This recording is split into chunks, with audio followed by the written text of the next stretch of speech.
అన్నా, అమ్మ ఆపరేషన్ కోసము సిటీకి వచ్చానన్న. డబ్బులు ఎవరో దొంగలించారు. ఒక 500 ఉంటే ఇవ్వండి అన్న, ఊరికి వెళ్ళాక తిరిగిస్తా.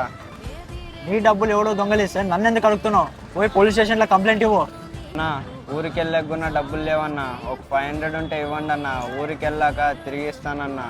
ప్లీజ్ అన్న. ఏయ్, ఒకసారి చెప్తే అర్థం కదా. ఫస్ట్ వెళ్ళరా ఇక్కడి నుంచి.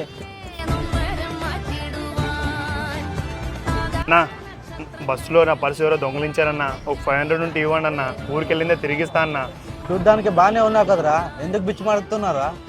పోరా ఇక్కడి నుంచి. అన్నా, బస్సులో నా పర్సు దొంగలించారన్న. ఒక 500 ఉంటే ఇవ్వండి అన్న, ఊరికి వెళ్ళిందే తిరిగిస్తా అన్న. పొద్దు నుంచి వ్యాపారం లేదు, పోనా.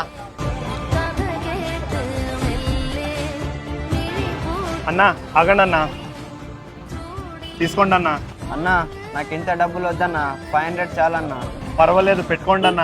అన్నా, మీ నంబర్ చెప్పండి అన్న, ఊరికి వెళ్ళిందే ఫోన్పే చేపిస్తానన్నా. ఫోన్పే అడ్రస్ ఇవన్నీ ఏం వద్దులే అన్న. అన్నా, మరి మీ డబ్బులు ఎలా తిరిగి ఇవ్వాలన్నా నేను? కష్టమని ఎవరైనా మీ దగ్గరికి వస్తే వాళ్ళకి సాయం చేయండి అన్న, చాలు. కష్టమని వచ్చినోనికి సాయం చేయండి, అవమానం చేయకండి. వీడియోలు అనిపించిందో కామెంట్ చేయండి. సబ్స్క్రైబ్ చేసుకోండి.